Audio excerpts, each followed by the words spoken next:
자, 이번 시간은 이제 중세국어라는 것을 배워보도록 하겠습니다.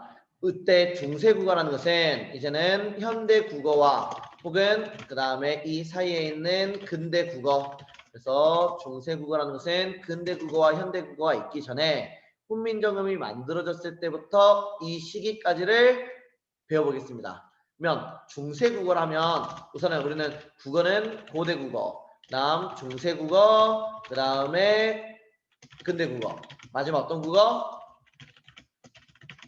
이제는 현대국어. 이렇게 네 가지 나타났을 때, 그러면 고대에서 중세로 넘어오는 이 기점을 우리는 자, 태조 왕건 어떤 나라를 만들었다? 어떤 나라? 고려 건국. 이 고려 건국을 기점으로 중세국어가 시작됐다. 다음 중세국어가 끝이 났다. 어디에서? 자, 일본이 우리를 쳐들어옵니다. 조선시대. 무슨 외란? 몇 년도? 1592년. 자, 그리고 근대에서 현대로 넘어옵니다. 자, 최초의 우리나라의 근대적 기억 이응 개혁, 가보게요. 몇 년도? 1894년. 그렇죠? 그래서 우선은 고대국어에서 중세국으로 넘어올 때는 여기 고려의 건국을 기점으로 두 개가 나뉘고, 그 다음 임진왜란의 기점으로 중세와 근대가 나뉘고, 그 다음 임진왜란과 가보개혁, 이것을 근대국어로 하는데 이 가보개혁 이유를 현대국어 말한다. 그런데 중세국어는 다시 두 가지로 나뉠 수가 있다. 이렇게 말해요. 자, 이때는 한글 창제 이전, 이후를 한글 창제 이후 이렇게 말합니다. 그래서 한글 창제가 몇 년도? 이거는 1443년. 이거는 한글 창제. 그로부터 4년 후에 한글이 뭐는데 이제는 알려집니다. 자, 그러면 한글 창제가 1443년에 되고 3년 후에 반포가 되는데 이 시기부터 어떤 시기까지? 여기 임진왜란까지를 중세 후기, 그리고 우리가 중세국어라고 말할 수 있는 그 부분이 됩니다. 이해했죠? 그러면 중세국어라고 말할 수 있는 부분은 어디서부터 어디까지다? 여기 한글 창제부터 임진왜란까지를 우리는 중세국어 이렇게 말한다. 그러면 이때 중세국어라고 말할 수 있는 이 부분은 어떤 특징이 있을까를 먼저 살피고 이거를 구체적 작품에서 확인하는 순으로 수업은 진행되겠습니다. 알겠죠? 그러면 어떤 특징으로 우리는 이것들을 봐야 되느냐? 자, 이것들에 대한 것들 첫 번째부터 시작할게요. 첫 번째는 뭐가 있냐? 동국정운식 표기가 있다. 효윤아, 동국정운식 표기. 자, 바로 합니다. 발음 시작. 읽습니다. 그렇죠. 동, 국, 정, 은식, 표기 이렇게 말했는데 이 동국, 정은식 표기는 뭐냐? 이거는 종성에서 이러한 비어있으면 안 된대요. 뭘 읽을 때? 한자를 읽을 때. 자, 종성에서 한자를 읽을 때 비어있는 부분이 있으면 안 됨. 즉 모음으로 끝나면 안 된다는 거야. 비어있으면 어떻게 한다? 뭘 더해준다? 이때 이응을 더 써줌. 이것을 더 써주는 것을 이응을 더 써줌. 이것을 우리 뭐라 한다? 동국정식 표기. 무슨 소리냐? 세종 어제 훈민정음, 이 세종 어제 훈민정음이라는 것이 이렇게 한자로 옮기면 우리는 이렇게 바꿀 수 있다. 왜 이렇게 한자로 쓸 수 있는 단어들 중에 여기 종성이 비어있다는 것은 즉 모음으로 끝이 났다 이렇게 말하는 거야. 이해했어요? 이렇게 모음으로 끝이 나는 게 세종 어제 훈민정음인데 이때 우리는 어떻게 써진다? 생, 종, 쟁, 훈민정음 이런 식으로 모음으로 끝났을 경우에 받침을 이응 이런 식으로 더 채워준대요. 그리고 이것을 발음까지 해준답니다. 우리는 이러한 것을 동국정운식 표기.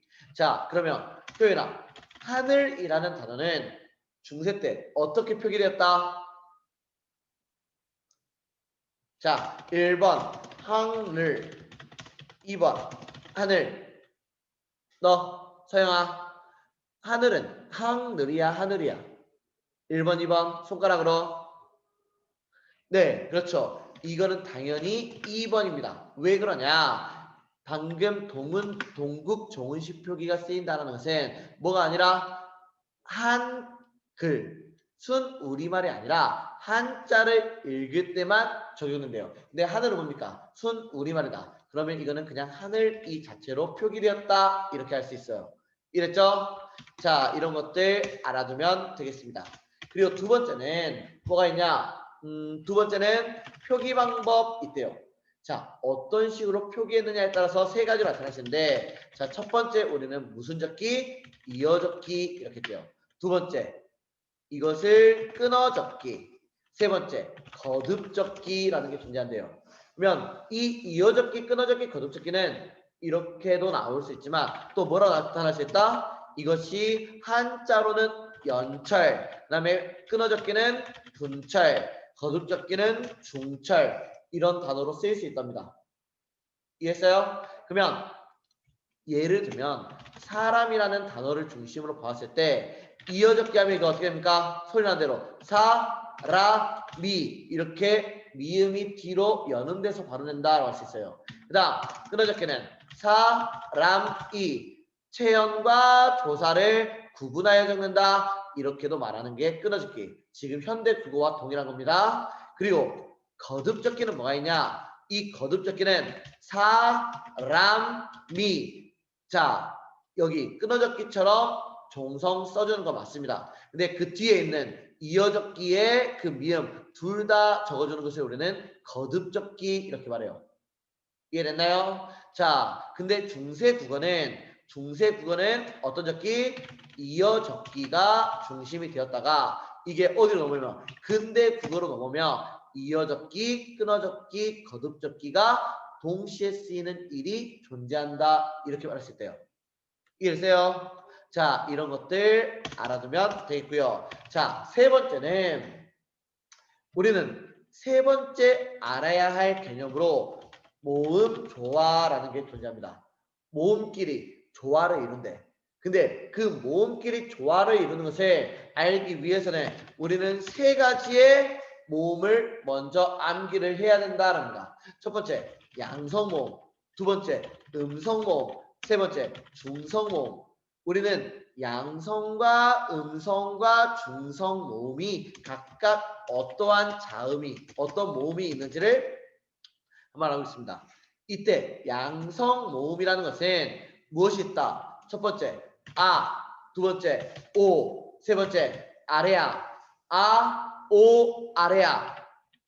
이걸 읽는 방법은 아래, 아 그리고 쓰일 때는 그냥 이렇게 외워두면 되겠습니다. 자, 양성은 세 가지 아, 오, 아래야.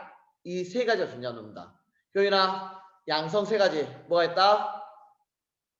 아, 오, 아래야. 자, 그리고 음성에는 어, 우, 으 이렇게 세 가지 존재한다. 효령, 세 가지가 뭐가 있다고?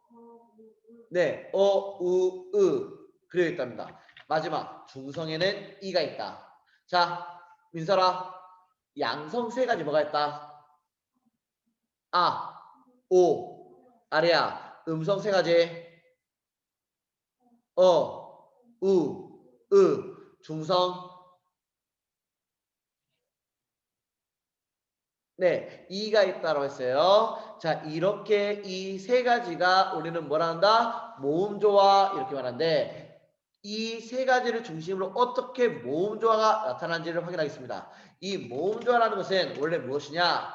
앞에 체연이 자, 양성 모음으로 끝나면 그 뒤에 오는 조사가 양성 모음으로 시작하고 그 다음에 체연의 마지막이 뭘로? 음성 모음으로 시작하면 그 뒤에가 음성 모음이 오는 거. 그래서 양성 다음에는 양성, 음성 다음에는 음성 이런 식으로 이걸 지키는 것을 우리 뭐라 한다? 모음 조화라고 합니다. 이해됐나요? 자, 그런데 이거는 무엇과 무엇이 만날 때 쓰인다? 첫 번째는 체연의 끝과 조사의 처음을 쓰이고요. 두 번째, 어간의 끝과 그 다음에 어미의 시작일 때 양성, 양성, 음성, 음성 이렇게 같은 모음끼리 쓰이는 걸 우리 뭐라 한다? 모음 조화 이렇게 말한다고.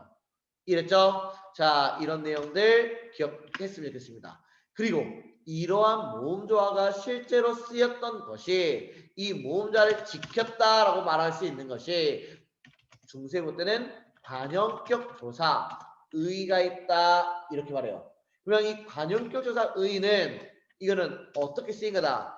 관형격 조사 의의는 이렇게 세 가지 형태로 나타났대요. 자, 이거는 외워야 됩니다. 이것이 세 가지 형태로 나타날 때는 첫 번째는 시오, 두 번째는 의, 세 번째는 아래하가 있는 의 이렇게 관형격 조사는 나타났다고 합니다. 자, 관형격 조사는 표현아 세 가지 어떤 형태? 시오, 아래하가 있는 의, 그냥 의. 자, 서영아 세 가지 시오, 의, 아래에 있는 의. 자, 근데 이 두 가지를 우리는 이 두 가지를 먼저 구분했어요. 그러면 이 두 가지를 구분하는 기준이 무엇이냐? 이 시옷이 앞에 쓰였을 때는 자, 예를 들면 부처, 말쌈이 이거 보면 이거 현대어로 뭐가 됩니까? 부처의, 말이 이렇게 바꿀 수 있대요. 자, 그러면 이때 시옷이 현대국어에는 관형격 조사로 쓰였다 이렇게 말할 수 있네요. 왜 이때 부처가 뭐가 됩니까? 이거는 나보다 높은 사람을 일컬을 때 존칭. 그래서 이것을 실제로 어떻게 썼다? 말쌈이라고 했다. 그래서 나보다 높은 사람인 존칭을 나타낼 때 시옷이 첫 번째 쓰였고요. 두 번째 감정이 없는 명사인 무정명사일 때 쓰인다. 그리고 최근에 영화로 나타났던 어떤 거? 말쌈이를 보면 어떻게? 나라의 말이 이렇게도 쓸 수 있다. 이랬어요. 그러면 부처가 쓰인 것은 이 시옷 앞에 게 무엇 때문에? 이거는 존칭 뒤에 시옷이 쓰인 거고요. 그 다음 나라 말쌈 이게 쓰인 이유는 뭐다? 나라가 무정명사였기 때문에 그 뒤에 시옷이 쓰였다. 그래서 시옷이 쓰이는 경우는 나보다 높은 사람이냐 첫 번째, 두 번째 감정이 없는 무정명사 뒤냐 이렇게 두 가지에 따라서 시옷이 쓰일 수가 있다 이렇게 말합니다. 알겠죠? 자, 그러면 이 두 가지는 그 시옷을 제외한 의나 아래에 있는 의나 이것의 두 가지는 어떤 거다? 존칭의 반대를 우리 뭐라 그럽니까? 평칭 이렇게 말할게요. 그리고 무정명사의 반대를 우리는 유정명사 이렇게 말합니다. 그러면 이 두 가지는 평칭과 유정명사로 이 두 가지가 이렇게 나누어지는데 그러면 평칭과 유정명사라는 공통점이 있는데 반대로 말하면 어떤 것을 기준으로 이 두 가지를 나눌 수 있냐? 자, 너 효령아 양성 모음은 1번, 2번 어떤 게 가지고 있다? 1번, 2번 네, 2번에서 우리는 양성 모음을 가지고 있다. 모음 조화에 따르면 그러면 이 의 아래양에 있는 의 앞에 오는 모음은 어떤 모음으로 끝나야 된다? 이게 양성 모음으로 끝나고 그죠? 그러면 의 이때 의는 우리는 음성 모음 뒤 그래서 중세국어는 양성 모음 뒤에 이게 쓰이고 음성 모음 뒤에 이게 쓰였다. 즉 모음 조화를 지키는 게 중세국 때 나옵니다. 나중에 이제 근대로 가면 모음 조화가 깨지는 부분도 생깁니다. 즉 양성 다음에 음성이 온다거나 음성 다음에 양성이 오는 그런 경우도 중세국어가 지난 다음에 근대국어 때 생기게 된다. 기억하십시오.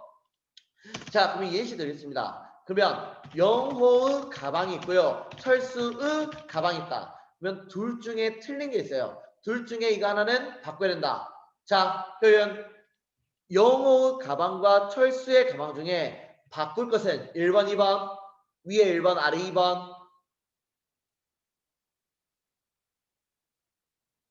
네, 1번이요. 자, 체형과 조사가 만날 때 우리는 모음 조화를 지켰는지 안 지켰는지를 보라 했어요. 근데 영호의 호는 이건 양성이다, 음성이다.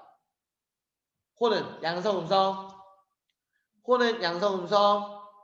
양성. 그러면 그 뒤에 오는 게 의가 아니라 어떻게 쓴다? 영호의 가방.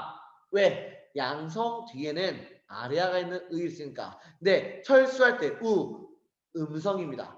우가 음성이기 때문에 철수에 가방할 때 이 의는 뭐로 쓴다? 그냥 음성 모음으로 써주는 게 맞다. 이렇게 표현한 겁니다. 이해했죠?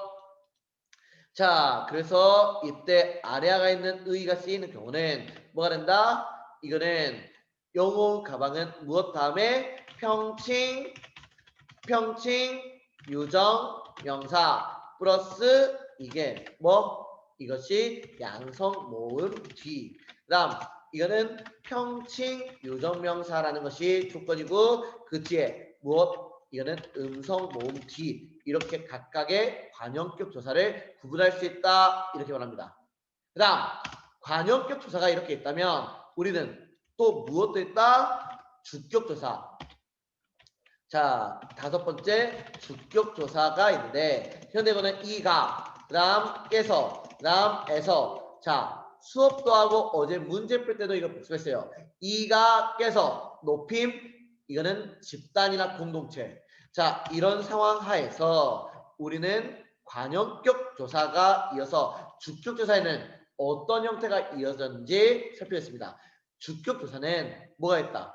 이가 있고 그리고 이렇게 동그라미 없이 짝대기만 긋는 경우도 있고 자 아무것도 쓰지 않았다라는 겁니다. 그냥 이거는 이렇게 그냥 쓰지 않을게요. 이 세 가지 형태가 존재한다. 뭐일 때는 주격조사일 때는 이해됐죠? 그럼 주격조사일 때는 이 세 가지가 존재하는데 이 각각 두 가지를 어떻게 구분하는지를 먼저 살피겠습니다. 이때 동그라미가 있는 이는 앞에 체형 명사, 대명사, 수사가 무엇이 오느냐? 이때는 종성이 있다.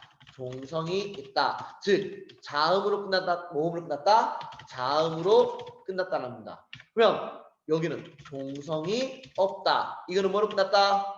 모음으로 끝났다. 그래서 자음으로 끝났는지 모음으로 끝났는지 이 두 가지를 구분할 수 있대요. 그러면 종성이 없고 모음으로 끝났을 때 이 두 가지는 어떻게 두 가지 나타난다? 모음으로 끝난 것 중에 이것과 아무것도 쓰지 않는 것은 어떻게 구분할 수 있는지 보겠습니다. 이때 이 동그라미 없는 이만 쓰인 경우에는 이거 어떨 때? 이거는 이를 제외한 나머지 모음이 쓸 때 이렇게 말합니다. 그리고 아무것도 쓰지 않을 때는 굳이 이 모음을 쓰더라도 이 동일하기 때문에 두 번 발음하지 않는 어떤 모음 이 모음 뒤에는 아무것도 쓰지가 않는다랍니다. 자 그러면 첫 번째 예시를 보면 자 이때 첫 번째 보겠습니다. 자 누가 있습니까? 서영이 밥을 먹다라고 했어요. 자 서영이 밥을 먹다는 그냥 동그라미가 있는 이 그대로 써도 돼요. 어떤 조건 때문에? 이라는 조격 조사 앞에 이게 자음으로 끝났기 때문에 그래서 종성이 있게 자음으로 끝났기 때문에 그냥 이거는 동그라미가 있는 이를 그대로 써도 됩니다. 그런데 자 누가 자 이거는 영호가 밥을 먹다라는 이런 표현이 있으면 이게 어떻게 됩니까? 영호가 밥을 먹다 이때는 자음이 아니라 모음이 끝났는데 이 모음으로 끝난 것 중에 이 두 가지 주격사 이를 쓸지 아무것도 쓰지 않을지에 대한 고민을 해야 돼. 자 이때는 뭐를 쓰냐? 이 어떤 거? 이 모음이 아닌 오로 끝났기 때문에 그러면 이를 제외한 나머지 모음이다 이렇게 말할 수 있어요. 그러면 이때는 영호 플러스 이 밥을 먹다 이렇게 바꿀 수 있고요. 그다음 그러면 여기 더하기 2라는 표현 대신에 어떻게 영회 밥을 먹다 이렇게 표현하면 우리는 영회라고 했지만 실제로 뭐가 영호가 밥을 먹다 이렇게 읽어주면 되겠습니다. 이해됐냐? 자 그러면 이것이 훈민정음 해례본에 뭐 나타났냐? 이루고자 할, 배, 있어도랍니다. 원래대로 하면 이루고자 어떤 거? 할, 바가 있어도라는 뜻이야. 할, 바 플러스 가인데 이게 채연이 뭐로 끝났다? 모음으로 끝났다. 모음인데 어떤 모음? 이를 제외한 나머지 모음으로 끝났다. 그러면 할바가 아니라 할바 플러스 이셔도. 그리고 이게 어떻게 하나로 합쳐서 할배 이셔도 이런 형태로 나타나는 것을 확인할 수 있겠다. 알겠죠? 그 다음 그러면 이 모음으로 끝난 게 있습니다. 영지가 밥을 먹다 라고 있어요. 자, 영지가 밥을 먹다. 그러면 이때는 앞에 체언이 어떤 모음으로 끝났다? 모음으로 끝났는데 이거는 이 모음으로 끝났기 때문에 아무것도 쓰지 않는다. 그러면 이거 어떻게? 영지 밥을 먹다 이렇게 써줄 수가 있는 겁니다. 알겠죠? 자, 이 두 가지 먼저 외우고 시작하겠습니다. 이 두 가지 먼저 외우세요. 자, 그러면 이제는 관형격 조사랑 주격 조사의 형태를 다시 한번 복습할게요. 이 관형격 조사는 다시요. 자, 이 관형격 조사를 나타낼 수 있는 방법. 이 관형격 조사는 처음에 어떤 형태가 있었다? 시어. 두 번째, 의. 세 번째, 아래아가 있는 의. 시옷은 나보다 높은 사람. 무슨 칭? 존칭. 그리고 무정명사. 존칭이 반대 무슨 칭? 평칭이나 무정명사 반대 유정명사. 그러면 이 두 개가 동일한 조건일 때 이 두 가지를 구분하는 것. 자, 양성모음 다음에는 1번이다 2번이다.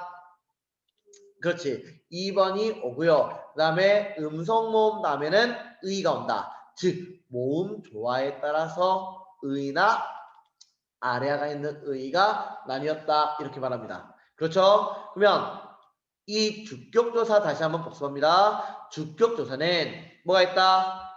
여기에는 동그라미 있는 이, 그다음 그렇죠. 짝대기 있는 이, 그다음 아무것도 쓰지 않는 경우가 존재했다. 그러면 동그라미가 있는 이는 앞에 뭐가 있다?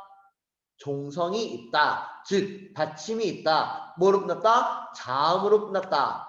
그러면 아래는 종성이 있다 없다? 없다. 그리고 모음으로 끝났다. 그러면 이 모음으로 끝난 것 중에 이 두 가지는 무엇으로 구분한다? 위에 거는 무엇을 제외한 나머지 모음? 이를 제외한 나머지 모음. 아래는 이 모음 뒤. 자, 그래서 이런 식의 예시까지 들어주었습니다. 자, 그리고 우리가 제대로 하려면 정확히 하려면 뭐까지 해야 된다? 여기에 이 세 가지가 무엇인지 그리고 각각 표기 방법 그리고 동국 정원식 표기가 무엇인지까지도 좀 이따 복습하겠습니다. 자, 그러면 주격조사가 이렇게 쓰였는데 이 주격조사가 쓰이는 것들 다시 한번 알아두시고요. 그 다음 우린 6번째 어두자음근이라는 게 존재합니다. 자, 어두라는 것은 지금 현대 국어에서는 초성 이렇게 말했을 때요. 초성. 즉 모음 앞부분에 있는 그 부분을 초성이라고 했죠. 그 모음 앞부분에 있는데 자음근, 자음이 뭘 이루고 있다? 무리를 이루고 있다. 즉 서로 다른 두 개의 자음이 뭐다? 이렇게 연달아서 쓰였다라는 겁니다. 이랬나? 그러면 이게 어두자음근이 6번째 있는데 자 현대국어 다 이것이 현대국어는 뭐로 발음돼? 다 그렇죠? 자 그러면 다 내가 유리창을 닫다 할 때 다 이거 뭐로 발음됩니까? 다 그렇죠? 자 그러면 이때는 우리는 앞에서 했던 음음 변동 다시 한번 복습합니다. 닭이 되는 것은 뭐라고 돼? 뭐? 네. 네. 자음근 단순화. 이거 뭐가 된다? 그러면 교체 축약 첨가 탈락 중에 뭐다? 탈락이다. 그지? 두 개가 있다가 한 개가 살아있으니까. 선생님 그러면 여기도 기억이 있다가 기억 한 개가 살아서 기억이 되지 않습니까? 그러면 이것도 자음근 단순화 겸 탈락. 선생님 맞죠? 와, 저 진짜 영리합니다. 맞죠? 민설 맞지? 그럼 이건 뭐야? 그렇지. 이 첫 번째 이것을 우리는 뭐라 한다? 음절을 끝소리 규칙 이렇게 말하고요. 그 다음 뒤에 있는 게 이것을 뭐라 한다? 그지? 교체라고 했다. 그래서 쌍자음은 두 개의 자음이 아니라 몇 개의 자음이다? 한 개의 자음이다. 그래서 어두 자음근 할 때 그 자음근에는 이런 쌍자음은 해당한다 안 한다? 해당하지 않는다. 이것 두 개를 구분하는 문제 굉장히 많이 나옵니다. 이거 기억하십시오. 자, 어두자음근이라는 게 있는데 그러면 어두자음근은 뭐냐? 자, 이러한 단어가 있습니다. 이러한 단어가 있고, 자, 이러한 단어를 중세고 때는 어떻게 했다? 자, 이런 식으로 썼대요. 그러면 이것은 현대국어의 어떤 단어로 바뀐다? 너, 효령, 뭘로 바뀌어? 그렇지. 뭘로 바뀐다? 우리가 먹고 있는 쌀로 바뀝니다. 이때 쌀로 바뀌는데, 그러면 이러한 단어들을 보고 우리는 어두자음근을 읽을 때 어떻게 읽는다? 자, 보세요. 여기 뒤에 있는 첫 번째 것과 두 번째 것 있잖아. 그 두 번째 것의 자음을 뭐로 읽으면 된다? 된소리로 읽어주면, 다시요. 뒤에 오는 자음을 된소리로 읽을 경우 뭐 한다? 이것이 뭐가 된다?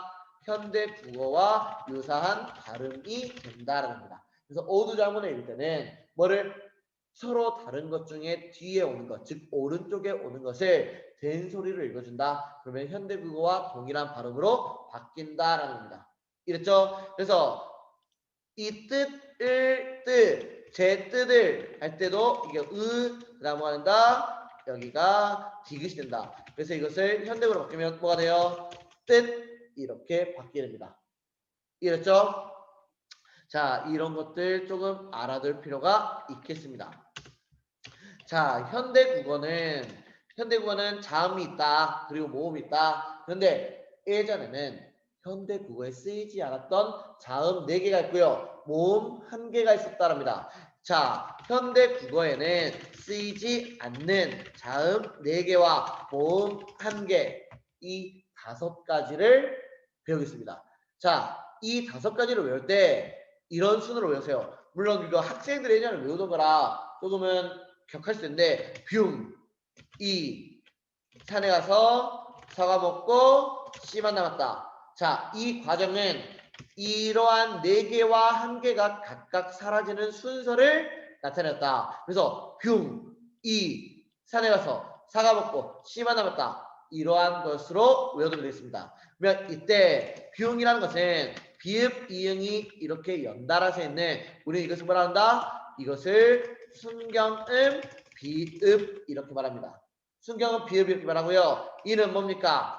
이는 히읗이 옆으로 돌렸을 때 어떻게 여기 위에 꼭다리가 없는 히읗, 이러한 모습을 이렇게 말합니다. 이랬어요. 이렇게 히읗에서 위에 맨 위가 없는 이 모습을 우리는 뭐라 그러냐? 이것을 여린 히읗 이렇게 말합니다.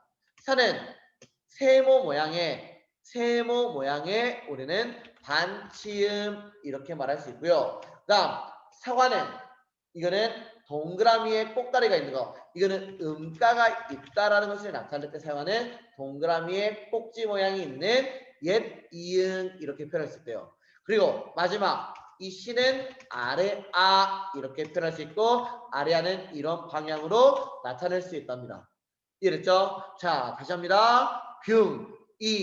산에 가서 사과 먹고 씨만 남았다. 이런 순서대로 자음 4개가 먼저 사라지고 그다음 마지막 뭐가? 아레아가 사라집니다. 16세기에 먼저 사라지고 18세기도 사라지고 가장 마지막 아레아가 남아있는 것은 1933년 이때까지는 사용됐으나 그 뒤에는 잘 사용되지 않았다라고 합니다. 그러면 이것들 다시 한번 외우세요. 시작.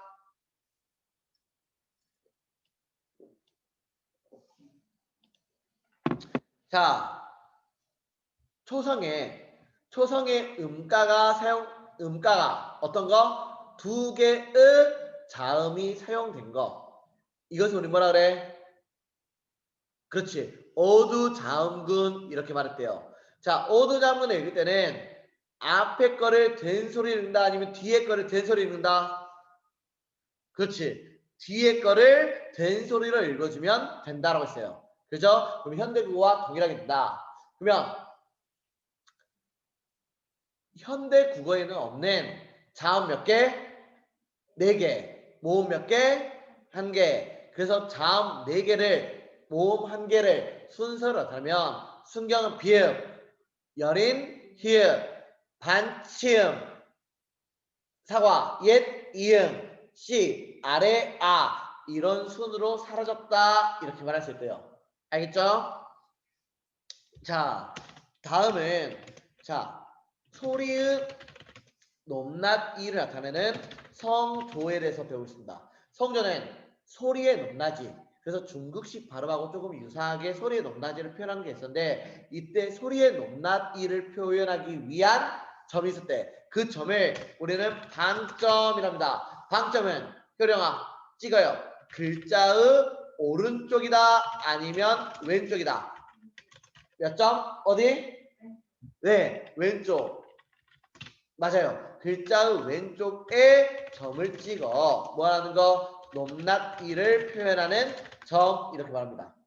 이것을 우리는 방점이래. 근데 방점의 개수는 자, 3가지 종류가 있었다. 자, 여윤 첫 번째 몇 개? 네, 0개. 그 다음 몇 개? 1개. 그 다음 몇 개? 2개. 그래서 0개, 1개, 2개 이렇게 방점의 개수는 존재합니다. 그리고 이러한 것을 우리는 부르는 이름이 있을 때 자, 1개도 없는 것을 우리는 평성 이렇게 말했고요. 그 다음에 1개 있는 것을 우리는 거성, 그 다음에 2개 있는 것을 우리는 상성, 평성, 거성, 상성 이렇게 각각 성조의 높낮이를 표기했다 합니다. 그러면 평성일 때는 점이 없는 거다. 그러면 소리의 높낮이가 어떻다? 이것을 낮은 음 이렇게 표현했고요. 그 다음 거성일 때는 어떤 음? 높은 음. 상성은 처음에는 낮았으나 어떻게 뒤로 갈수록 높아지는 낮았다가 높아지는 이렇게 표현했을 때요. 자, 이것 외우세요. 쌤 바로 오늘 문제풀이 합니다. 시작.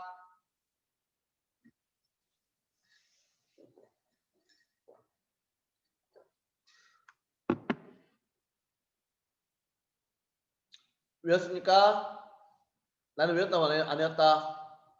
외웠다? 서영아 외웠다 안 외웠다? 네, 외운 것 같아요. 자, 외운 거는 둘째 치고요. 이제는 문제를 한번 풀어봅시다. 방금 그 내용을 바탕으로 한번 문제풀이 가겠습니다.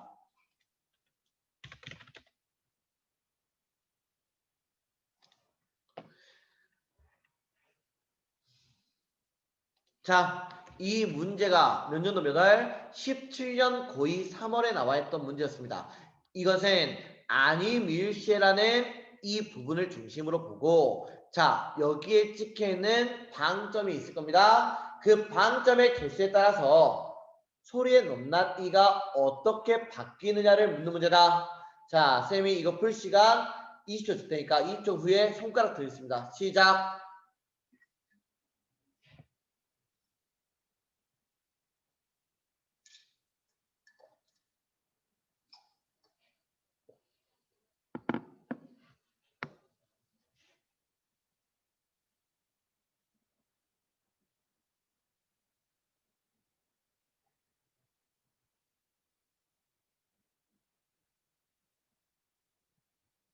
자, 다 풀었습니까?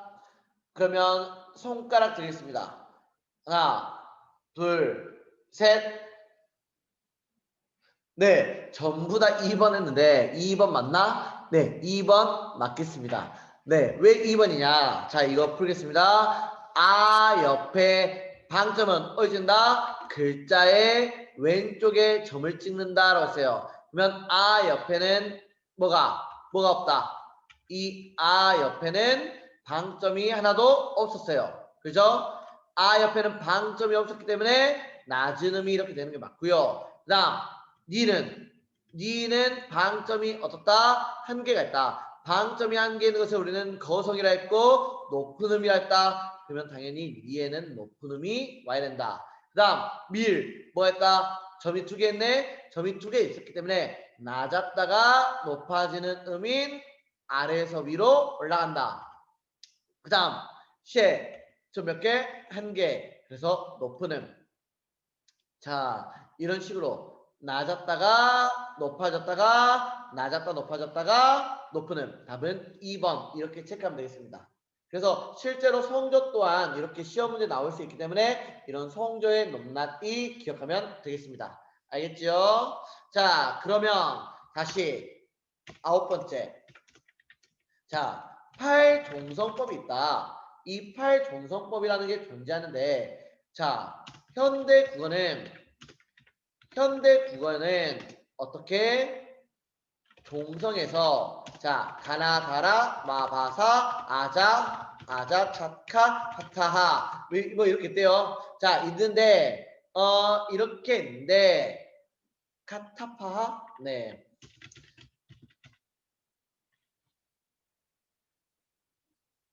네, 이렇게 종성이 처음부터 마지막까지 제한되는 글자가 있다 없다?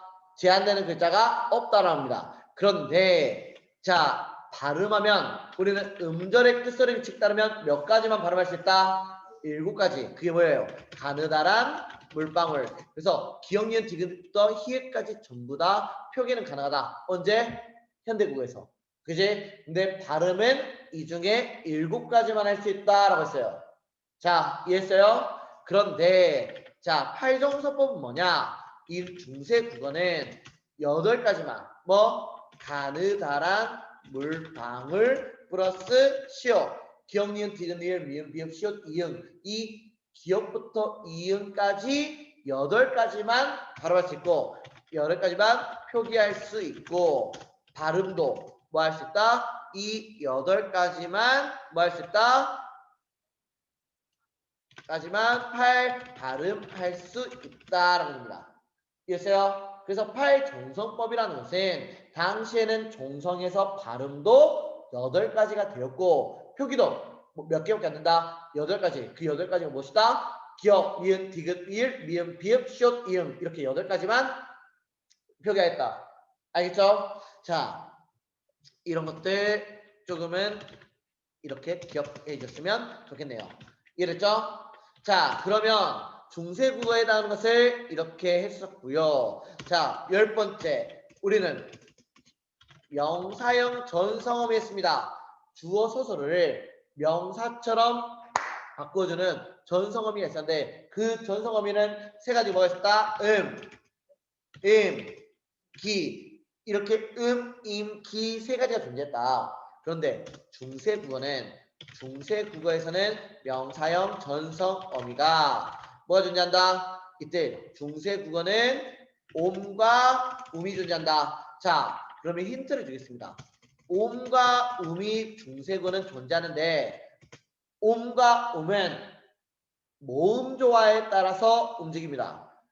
앞에 모음이 앞에 어간이 그러면 무엇이면 무엇이면 아까 모음 조화에 따르면 앞에 어떤 게 오는 거 양성이 오면 옴이 옵니까 um이 옵니까 뒤에 그렇지 양성이 오면 뒤에 옴이라는 양성으로 시작하는 명사형 전성음이 오고 um이 오면 어간이 뭐 온다 음성으로 시작하는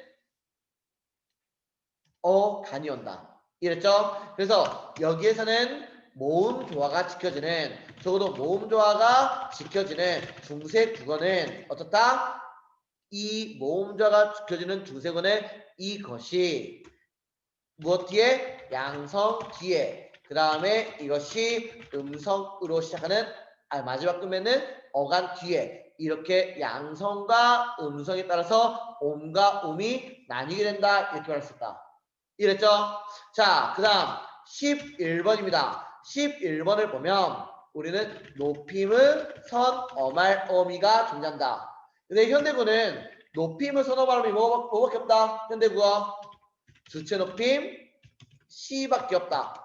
했었습니다. 그래서 주체 높임, 선, 어말, 어미, 시만 존재한다. 현대에서는. 그런데 이때 중세 국어는 이게 조금 다양한 형태로 존재합니다. 그래서 다양한 형태로 어떻게 주체, 높임, 선어말음이 뭐 시, 그다음 객체 높임, 선어말음이 뭐 오, 시도 있고 샤도 있습니다. 그리고 앞, 삽, 잡.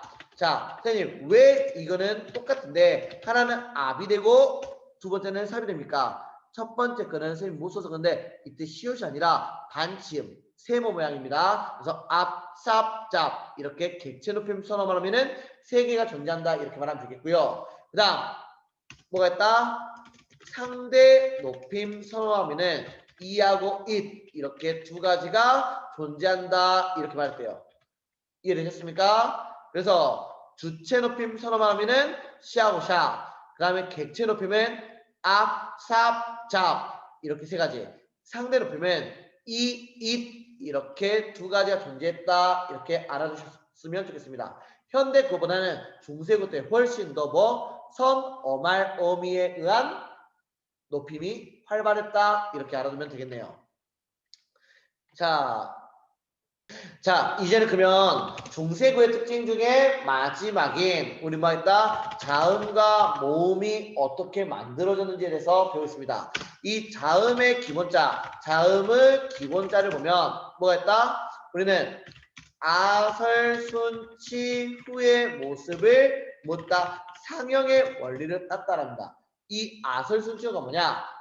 아, 어금니, 설, 혀, 순, 입술, 치, 이빨, 후, 목구멍. 그래서 아설순치 후, 즉 발음기관의 모양을 본떠서 만들었다. 이게 그 자음의 기본자가 따온 겁니다. 근데 여기서는 아, 그, 놈, 뭐, 시, 써. 아, 그놈 멋있어. 하지만 네 남편들 아니까 기대하지 말고요. 그래서 그 놈 멋있어 이렇게 기본자를 따오고 여기서 뭐 한다? 획을 한 개씩 더 한다. 그래서 여기다 가획의 원리 이렇게 따옵니다. 자, 가획의 원리를 따오는데 기억해서 획을 하나 더 하면 뭐가 된다? 키게 된다. 그리고 니은에서 뭐 티, 디귿, 그 다음에 티읕 이렇게 있고요. 미음은 비읍, 피읍, 그 다음 숏은 지읒, 치읒, 그 다음에 이응은 여린 히읗과 히읗 이렇게 나타납니다. 자, 그러면 지금까지 자음은 총 몇 개입니까? 지금까지의 자음은 몇 개다? 자, 지금까지 자음은 뭡니까? 총 14개입니다. 그런데 세종대왕이 만들 때 새로 28자를 맹가노니 그때 자음은 총 17개예요. 그러면 이 중에 이채자라고 해서 이제는 3개가 더 추가됩니다. 첫 번째 리을이 있고요. 두 번째 옛 이응이 있고요. 그 다음 마지막 반치음 이렇게 3가지가 추가되면 자음 총 몇 개다? 네, 17개가 이렇게 존재합니다. 그러면 그 뒤에 모음의 기본자는 어떻게 만들어지냐? 모음은 당연히 상형의 원리가 있는데 천지인 하늘과 땅과 사람의 모양을 본떠서 3가지를 만듭니다. 그때 하늘의 모양을 본뜬 게 아래야 둥근 모양을 본떴대요. 하늘에. 다음 지, 땅이고요. 인, 사람. 그래서 천, 지, 인 각각 3가지의 모습을 본떴다라고 합니다. 그 다음 이 상형의 원리 다음에는 우리는 2가지 뭐 여러가지 이름을 쓰는데 결합의 원리다 이렇게 쓰이는 것도 있고요. 두 번째는 합성의 원리다 이렇게 쓰이는 것도 있어요. 그러면 결합의 원리든 합성의 원리든 우리는 이것들을 한 번만 결합한 것을 우리는 뭐라 한다? 초출자라고 하고요. 그 다음 두 번째 한 번 더 결합한 것을 우리는 재출자라고 합니다. 그러면 한 번 결합했다는 게 뭔 말이냐? 여기에는 이라는 거에 아래아가 한 번 결합한 그 다음에 이의 왼쪽 그 다음에 의의 위, 의의 아래, 그래서 이렇게 한 번 결합했다라고 말하는 거야. 근데 여기에 제출자라는 것은 뭐다? 야, 요, 유 이렇게 아래를 한 번 더 결합한 것이 제출자가 되겠다. 이해했어요? 그러면 여기 자음은 총 몇 개? 17개, 모음은 11개. 그래서 자음 17개에서 모음 11개를 가면 총 몇 개 됐다? 이것이 28개가 되었다. 이렇게 말했었어요. 그래서 맨 처음 28자를 맹간원이에 28개는 자음 17개, 모음 11개를 일컫는 것이다. 자, 이제 문제풀이 하겠습니다.